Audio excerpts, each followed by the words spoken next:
मित्रांनो नमस्कार. आणि हा आहे गोल्या. गोल्या काय झालं तुला? हा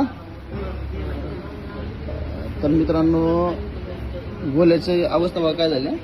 गोल्याकडे बरं, याला ताप नाही काहीच नाही, पण याला एक सवय बरं का, कुत्र्याच्या तोंडात तोंड घालायची, कुत्र्याला चावायची, अशी सवय याला सुरुवातीपासून. जेव्हा आपण आणले त्याच्या अगोदरपासून यानं कुत्र्याला जवळ घेणं म्हणजे जबरदस्ती कुत्र्याला जवळ घेते आणि कुत्र्याच्या तोंडात तोंड घालायला बघतोय. आपण याला चांगल्या प्रकारे सांभाळतो, त्याच्यापासून टाळतो, पण म्हणजे कुत्र्याला जे आहे करते तशा गोष्टीपासून याला टाळतो, आपण लांब ठेवायचा प्रयत्न करतो. पण आज डाऊट यायलाय की बाबा गोल्याला रेबीज झाला असं वाटतं आपल्याला. कारण त्याचं आज म्हणजे मी आज सकाळपासून आज मुंबईवरून आलोय आणि सकाळी आल्यापासून, कारण गोल्या कंटिन्यू मी आले की थोडा ऍक्टिव्ह राहतो, जवळ येणे करणे, आरडणे ओरडणे अशा काही गोष्टी करतो, हसणे. पण आज याच्यामध्ये काहीच नाही. हे बघा कसलाच ताप नाही त्याला अंगामध्ये. तर आता म्हणजे आपण डॉक्टरांशी बोललो, डॉक्टर म्हणजे की याचं रेबीज चेक करून घ्या, कारण पाण्याच्या वगैरे जवळ जायला गेले, घाबरल्यासारखं करायला. गोल्या काय झालं रे तुला? गोल्या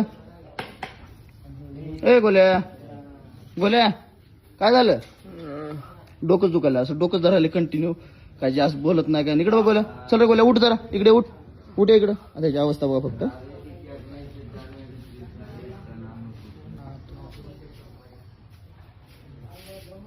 ताप नाही काहीच नाही, असं याचं जे तोंड आहे म्हणजे कंटिन्यू असं आ करून. असे बघा काय झालं रे? डोकं दुखायला. हा बस खाली, खाली बस.